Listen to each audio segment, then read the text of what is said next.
Agora presta atenção, porque o que você vai ouvir aqui não é coincidência, não é teoria da conspiração e muito menos fake news, como gostam de rotular quando o assunto começa a incomodar gente poderosa.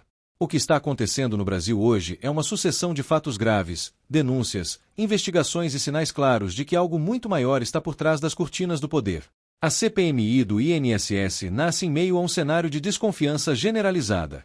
Milhões de brasileiros que trabalharam a vida inteira dependem do INSS para sobreviver, enquanto surgem denúncias de esquemas, favorecimentos e personagens influentes orbitando esse sistema. E quando a política se mistura com dinheiro, bancos, decisões judiciais e silêncio conveniente, o alerta vermelho precisa ser ligado. Dentro desse contexto, começam a surgir acusações envolvendo nomes conhecidos. Um deles é o filho do presidente Lula, citado em denúncias e reportagens como alguém que teria recebido uma espécie de mesada, valores recorrentes que levantaram suspeitas e passaram a ser questionados publicamente. É importante deixar claro, estamos falando de acusações que estão sendo discutidas no campo político e jurídico, ainda em apuração, mas que ganharam força suficiente para entrar no debate nacional e chegar ao centro da CPMI. E aí a história começa a ficar ainda mais pesada. Surge o nome de Daniel Vorcaro, empresário do setor financeiro, dono do Banco Master.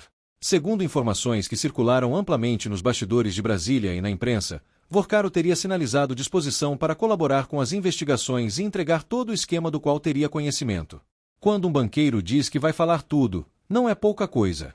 É o tipo de frase que faz gabinete tremer, telefone parar de tocar e reunião ser cancelada em cima da hora.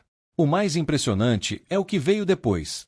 De acordo com relatos que circularam nos meios jurídicos e políticos, teria havido uma sinalização de que, caso a defesa entrasse com pedido de habeas corpus, o empresário poderia ser liberado. Algo que, em situações normais, seria visto como um alívio. Mas aqui vem o detalhe que muda tudo. Daniel Vorcaro teria se recusado a pedir habeas corpus. Ele não quis sair. Ele não quis o atalho. Ele teria optado por permanecer e colaborar, afirmando que pretende expor todo o esquema. Pensa comigo. Quem é que recusa a liberdade quando sabe que pode sair? Alguém que acredita que falar é mais importante do que se proteger. Ou alguém que sabe que, se cair sozinho, vai levar muita gente junto. E quando esse tipo de decisão acontece, o medo muda de lado. Enquanto isso, o Supremo Tribunal Federal volta a aparecer no centro das atenções.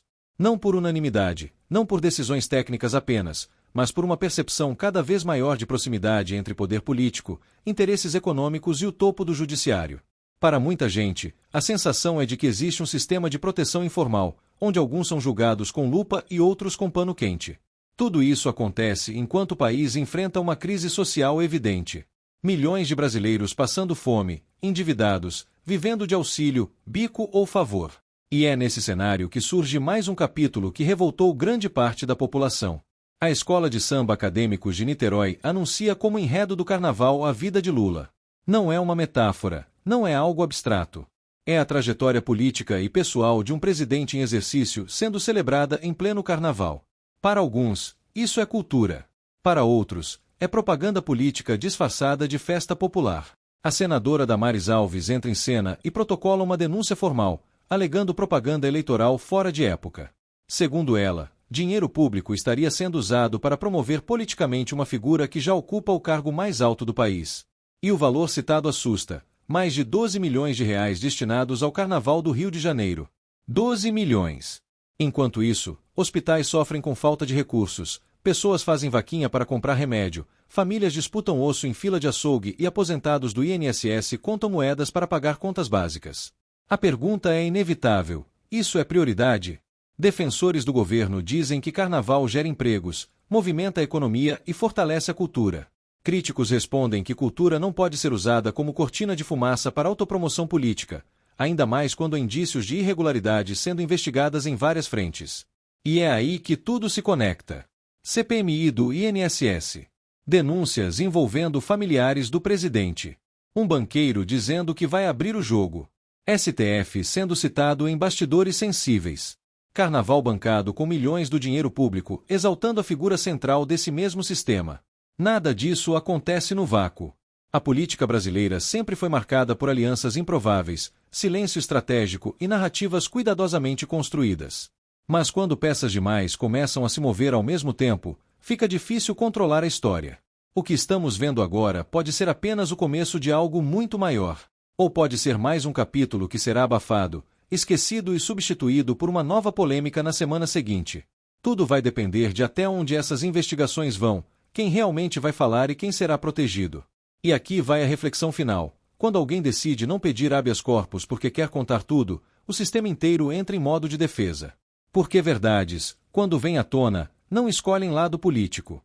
Elas atingem todos que estiverem no caminho. Fica a pergunta que não quer calar: quem realmente manda no Brasil hoje? E quem vai pagar a conta quando essa história terminar? Se você acha que isso tudo é coincidência, talvez seja a hora de olhar de novo. Porque quando o povo passa fome e o poder samba em milhões, alguma coisa está muito errada.